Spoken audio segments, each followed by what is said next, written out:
Mister perfect extra gold திருமணமான அனைத்து ஆண்களுக்கும் ஒரே தீர்வு. வயதான பலகீனமா, சுகர் பலகீனமா, கவலை வேண்டாம். 100% ஹலாலான இயற்கை வையாகரா. எவ்வித கலப்படமும் கிடையாது, பக்க விளைவுகளும் கிடையாது. ஆர்டர் செய்தாலே போதும், உங்கள் இல்லம் தேடி வந்து சேரும். மேலும் விவரங்களுக்கு கீழுள்ள எண்ணை அணுகுங்கள்.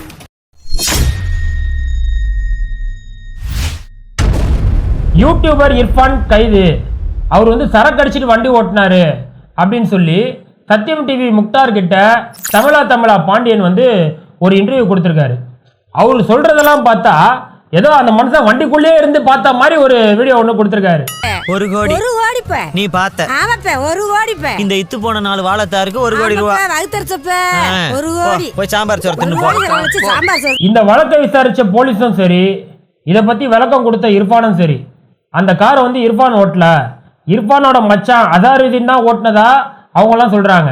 ஆனா நம்ம பாண்டியன் ப்ரோ இர்ஃபான் தான் காரை ஓட்டினாருன்னு அடிச்சு பேசுறா போல. நம்ம யூடியூபர் இர்ஃபான் இருக்காரு, அவரே பென்ஸ் காரை ஓட்டிட்டு வந்திருக்காரு. பத்மாவதிங்கிற ஒரு செக்யூரிட்டி லேடி ஸ்பாட் அவுட் அடிச்சு தூக்கி அந்த மாதிரி ஸ்பாட் அவுட். அது மட்டும் இல்லையா, இர்ஃபானு சரக்கு அடிச்சிட்டு வேற வண்டி ஓட்டினாராம். சரக்கு போட்டுட்டு வண்டியை ஓட்டியிருக்காரு, சரக்கு போட்டுட்டு வண்டியை ஓட்டியிருக்காரு. மறுபடியும் சரக்கு அடிச்சாரு போய் சொல்லாதீங்க. 4 நாள் பண்ணிட்டாரு, என்ன காரணம்? இன்னொரு விஷயம் தெரியுமா, ஆக்சிடென்ட் ஆன உடனே இர்ஃபான் கனிமொழி அக்காவுக்கு போன் அடிச்சாராம். அதனாலதான் போலீஸ் இந்த கேஸையே வேற மாதிரி எடுத்துட்டு போயிட்டாங்களாம். ஆக்சிடென்ட் நடந்த ஏட்டையா வருவார், எஸ்ஐ வருவார், யார் வரா? ஏசி. உடனே இவர் விஐபிக்கு போன் அடிச்சு, அக்கா நான் இப்படி ஆக்சிடென்ட் பண்ணேன், எப்படியே காப்பாத்துங்க. சரி தம்பி நீ போ. அக்காவா? அக்கான்றீங்களே, அந்த அக்காக்கு இர்ஃபானுக்கு என்ன தொடர்பு? அக்கா இர்ஃபான் சாப்பிட்டுட்டே பேட்டி எடுத்திருக்காரு. அந்த காரை இர்ஃபான் தான் ஓட்டினாரு அப்படின்றதுக்கே ஆதாரம் இல்லை. அதுக்குள்ள அந்த காரை இர்ஃபான் தான் ஓட்டினாரு, சரக்கு அடிச்சுட்டு ஓட்டினாரு, கனிமொழி அக்காவுக்கு போன் பண்ணாருன்னு சொல்லி நம்ம பாண்டியன் ப்ரோ காருக்குள்ளதான் உட்காந்து நான் பார்த்தேன் அப்படின்ற மாதிரி இஷ்டத்துக்கு அடிச்சு விடுறா போல. அதாவது வாய்க்கு வந்தபடி எல்லாம் பேசப்படாது, எதா இருந்தாலும் நியாயமா பேசணுமா இல்லையா? இந்த இடத்துல ஆதாரமே இல்லாம இந்த தமிழா பாண்டியனு வரம்பு மீறி கதைகளை அடிச்சு விடுறது எந்த அளவுக்கு ஒரு தப்போ, அதே மாதிரிதான் இர்ஃபானோ அவரோட ஆட்டமோ வரம்பு மீறி தலகால் புரியாம போயிருச்சு. அந்த ஆட்டம் தான் இப்போ ஒரு ஆக்சிடென்ட்ல முடிஞ்சு அநியாயமா ஒரு உயிரே எடுத்திருக்கு. ஒன்னும் இல்ல, ஒரு இஸ்லாமிய கல்யாணத்துல டான்ஸ் ஆடுறது, கூத்தாடுறது, ஆண்கள் தங்கம் போடுறது, மஞ்சள் தண்ணி ஊத்துறது, இதெல்லாம் ஒரு இஸ்லாமிய கல்யாணத்துல பண்ணக்கூடாதுன்னு சொல்லி ஒரு சிலர் சொன்னாங்க. நாம பொதுவா மதம் இல்லாம பார்த்தா கூட இதெல்லாம் ஒரு தேவையில்லாத தடங்கு தான்.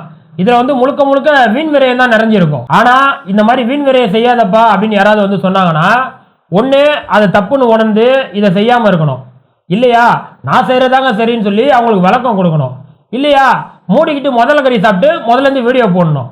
ஆனா இந்த இர்ஃபானு நக்கல் பண்ணாரு, அதுவும் பயங்கர ஆணவமா நக்கல் பண்ணாரு. நான் இந்த மோதிரம் போட்டுக்கேன்னா இது ஹராமா, இந்த மோதிரம் போட்டுக்கிறது ஹராம், சரிங்களா? கோல்டு இது, ஏன்னா ஃப்ரெண்டு கொடுத்தாருன்னு போட்டேன். இவ காதில் இருக்க தோட்டில் பார்த்தீங்கன்னா மயில், அந்த மயிலும் ஹராம் தானே. இது மட்டும் இல்லாம கார்ல உட்காந்துட்டு சும்மா ஓவர் அப்படி ஆணவத்துல ஆடினா போல. எந்த கார்ல உட்காந்து ரொம்ப ஆணவமா வரம்பு மீறி பேசினாரோ இன்னைக்கு அதே கார்ல தான் ஆக்சிடென்ட் நடந்திருக்கு. இதான் ஒருத்தனுக்கு ஒரு உயர்வு வளர்ச்சி வரும்போது அவனுக்கு பணிவு, தன்னடக்கம், அடுத்தவங்களை மதிக்கிறதுன்றது ரொம்பவே முக்கியம். இப்போ உதாரணத்துக்கு ஐயா அப்துல் கலாம், சூப்பர் ஸ்டார் ரஜினிகாந்த், தோனி, இந்த மாதிரி இன்னும் நிறைய பேர் மக்கள் மனசுல ஒரு உயர்ந்த இடத்துல ஒரு கண்ணியமான இடத்துல இருக்காங்க அப்படின்னா அதுக்கு அவங்களோட தன்னடக்கம் தான் காரணம். அதை விட்டுட்டு ஒருத்தனுக்கு உயர்வு வரும்போது அந்த உயர்வு கூடவே ஆணவம் வந்துச்சுன்னு வைங்க, அந்த ஆணவம் கடைசியில் ஆக்சிடென்ட்ல தான் முடியும். நம்ம தமிழ்நாட்டில் மட்டும்தான் ஒரு குழந்தைக்கு பேர் வைக்கணும் அப்படின்னா குளறுபடி இல்லாம நடக்கவே மாட்டேங்குது. நேத்து ஒரு குழந்தைக்கு பேர் வைக்கணும் அப்படின்னு அண்ணன் சீமான் கிட்ட கொடுத்தாங்க. அருமை அண்ணன் இவர்களின் குழந்தைக்கு அண்ணன் இப்பொழுது பெயர் சூட்டுவார்கள். வெண்ணிலா என்று பெயர் வைக்கும். அண்ணா அது ஆண் குழந்தைனா? எப்பா யாராவது அண்ணன் காதுல போய் சொல்லுங்கப்பா. பையனா பொண்ணா பையனானே சொல்ல மாட்டேங்கிறா. புள்ளே குடுக்கிறதுக்கு முன்னாலே ஆனா பொண்ணான்னு சொல்லிட்டு கொடுத்துருக்கணும், இல்ல ஜட்டியாவது அவுத்துட்டு கொடுத்துருக்கணும். இப்பொழுது ஆண் குழந்தைக்கு அண்ணன் அழகான பேர் வைப்பார். அண்ணா சீமான் வாழ்க்கை முழுக்க வெற்றி வர மாதிரி அந்த குழந்தைக்கு ஒரு பேர் வைன. வெற்றி வேந்தன் என்று பெயர் சூட்டுகிறேன். வெற்றி வேந்தன். சரி முருகேசின்னு வச்சுக்க. அண்ணனுக்கு என்ன அறிவு? இதே மாதிரி கன்ஃபியூஸ் பல இடத்துல நடக்குது. நம்ம தலைவர் கூட ஒரு வாட்டி இப்படிதான் பயங்கர கன்ஃபியூஸ் ஆயிட்டாரு. பையனா பொண்ணா? பையனா அப்பா பேர் என்ன? ஜெயகலாவுடைய ஆண் குழந்தைக்கு கருணாநிதி என்று பெயர் சூட்டப்படுகிறது. கருணாநிதி. ஜெயகலாவுதீன் மகனுக்கு நம்ம தலைவர் வந்து ஜெயகலான்னு பேர் வச்சிருந்தாரு. ஆனா அன்னைக்கு வந்து கூட்டம் வந்து ஓவரு. இவர் வந்து வண்டி மேல இருக்காரு. அந்த கூட்ட சத்தத்துல அவர் காதல உழுவுல ஜெயகலாவுதீன் மகனுக்கு ஜெயகலான்னு பேர் வச்சாரு. அவர் வச்ச இந்த சம்பவத்தை நம்ம நாம் தமிழர் தம்பிக்கை தான் சும்மா கொண்டாடினாங்க. ஜெயகலா வேண்டா அப்படின்னு இஷ்டத்துக்கு அவரை ட்ரால் பண்ணி மீன்ஸ் போட்டு கொண்டாடினாங்க. இன்னைக்கு அண்ணன் சீமானு ஆம்பளை பிள்ளைக்கு வெண்ணிலான்னு பேர் வச்சுட்டாரு. அரசியல்ல இதெல்லாம் சாதாரணமாப்பா. நம்ம மோடிஜிக்கு எவ்வளோ தேசபக்தி இருக்கு. சைனாவை வந்து நம்ம நைனா மோடிஜி எப்படியெல்லாம் ஓட விட்டாரு அப்படின்னு சொல்லி சும்மா ஹாலிவுட் படத்துக்கு இணையான கதை திரைக்கதையோட நம்ம மதுரை ஆதீனா வந்து ஆனந்தமா சொல்றாரு. நாங்க தான் சுதந்திரத்துக்கு பாடுபட்டோம் என அறை ஊதி கொண்டிருந்த காங்கிரஸுக்கு அந்த காங்கிரஸுக்கு வெள்ளையன் கட்டிய பார்லிமெண்ட்ல தான் இருந்தாங்க. இவர் வந்தாரு. தேசபக்தி வேணும் நம்மகிட்ட இல்ல. தேசபக்தி வேணும் அது காங்கிரஸ்காரன்ட்டெல்லாம் இல்ல. ஏன்னா காங்கிரஸ்காரெல்லாம் வெள்ளைக்காரன் கட்டின அந்த பாராளுமன்றத்தில் போய் நேரம் ஆட்சி அமைச்சிட்டாங்க. அப்புறம் எங்கிருந்து தேசபக்தி வரும் அப்படின்னு நம்ம சாமி சொல்றாரு. சாமி என்ன சொல்ல வர்றாரு அப்படின்னா வெள்ளைக்காரன்ட்ட இருந்து சுதந்திரம் வாங்கியாச்சு. சுதந்திரம் வாங்கினதுக்கு அப்புறம் புதுசா போய் ஒரு இடத்த வாங்கி அடிக்கல் நாட்டி மேஸ்திரி கொத்தனாரு சித்தாளு இவங்களெல்லாம் கூட்டு வந்து புதுசா ஒரு பாராளுமன்றம் கட்டி பல வருஷமா கட்டி அதுக்கப்புறம் தான் ஆட்சி அமைச்சிருக்கணும். இப்படி ஆட்சி அமைச்சா தானே தேசபக்தி வரும். அதை விட்டுட்டு நேராக போய் வெள்ளைக்காரன் கட்டின பாராளுமன்றத்தில் உட்காந்தா எப்படி தேசபக்தி வரும்? இதுல இருந்து நமக்கு என்ன புரியுது அப்படின்னா தேசபக்தி என்பது கொத்தனாரு மேஸ்திரி சித்தாளு இவங்க கிட்ட இருந்தா வரும் போல. என்ன சாமி கரெக்டா? ஒருவேளை இருக்குமோ இருக்குமோ ஒருவேளை இருக்குமோ இருக்குமோ. சாமி நம்ம மோடிஜி அப்புறம் என்னென்னலாம் செஞ்சாரு? தமிழுக்காக குரல் கொடுக்குறாரு. திருக்குறளை சொல்றாரு. தேவாரம் பாடுறாரு. நீங்கள் தமிழர்களுக்கு ஒரு குரல் கொடுத்தவும் அன்றைய தினம் கொத்து கொத்தாக இறந்த பொழுது உடனே ஆட்சிக்கு வந்து வீடெல்லாம் கட்டி கொடுத்தாரு. தமிழுக்காக குரல் கொடுத்துருக்காரு. திருக்குறள் பாடியிருக்காரு. சரி சரி சரி சரி ரைட்டு. சாமி அந்த திருக்குறள் எப்படி பாடினாரு? Reminded of the words of the great Thiruvalluvar. அலுத்துண்டு வாழ்வாரே வாழ்வார் மற்றெல்லாம்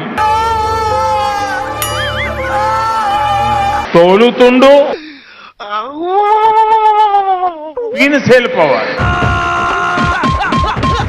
அப்புறம் என்ன சொன்னாரு? இலங்கை தமிழர்களுக்கு வீடு கட்டி கொடுத்தது நம்ம ஜி தான் அப்படின்னு சொன்னார்ல. சாமி இலங்கை தமிழர்களுக்கு வீடு கட்டி கொடுக்குற அந்த திட்டத்தை வந்து ஆரம்பிச்சதே காங்கிரஸ் தான். எந்த காங்கிரஸ்? தேசபக்தி இல்லைன்னீங்களா அந்த காங்கிரஸ் தான்.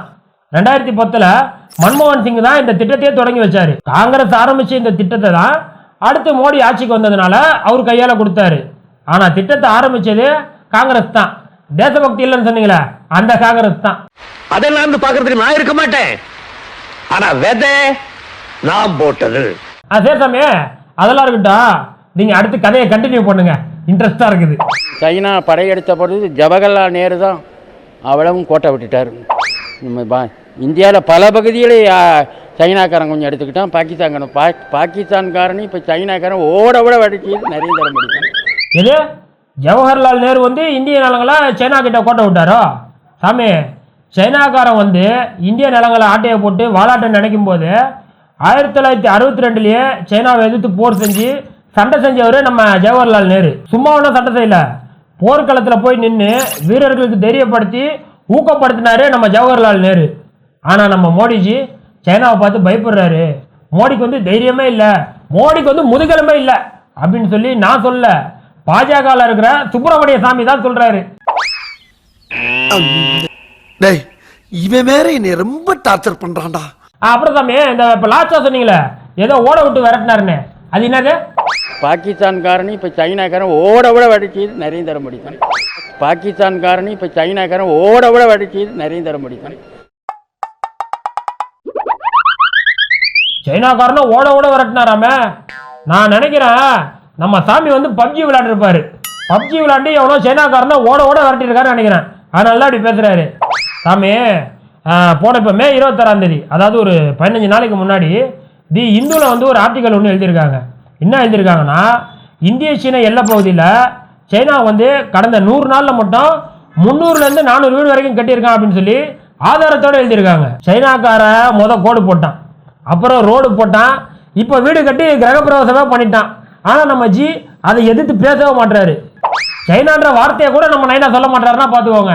இப்படி எல்லாம் கதை இருக்கும்போது சாமி என்ன சொல்றாருன்னா சைனாக்காரன் அடிச்சு ஓட விட்டாராம். இப்படி இஷ்டத்துக்கு கதையாச்சு விட்றா போல. தம்பி, ஒரு மனுஷன் போய் பேசலாம், ஆனா ஏக்கர் கணக்கில் எல்லாம் பேசக்கூடாது. இப்போ எனக்கு என்ன ஒரு சந்தேகம் அப்படின்னா, இப்படி இஷ்டத்துக்கு மோடி பொங்கல் அடிச்சு பாடுறாரு, இவரு ஆதீனமா இல்ல பாஜக காரரா? பாரதியாரா பாரதி ராஜாவா? பாவம், அவரே கன்ஃபியூஸ் ஆயிட்டாரு. ஓகே, இன்னைக்கு மசால் வடை சிறப்பாக முடிஞ்சிருச்சு. அடுத்து இன்னொரு ஸ்பெஷல் வீடியோவில் ஸ்பெஷலாக வந்து சந்திக்கிறேன். அதுவரை உங்களிடமிருந்து விடைபெறுவது நான் உங்க பேட்டை மன்சு. என்ன வடையா? மசால் வடை மசால் வடையா? பராக்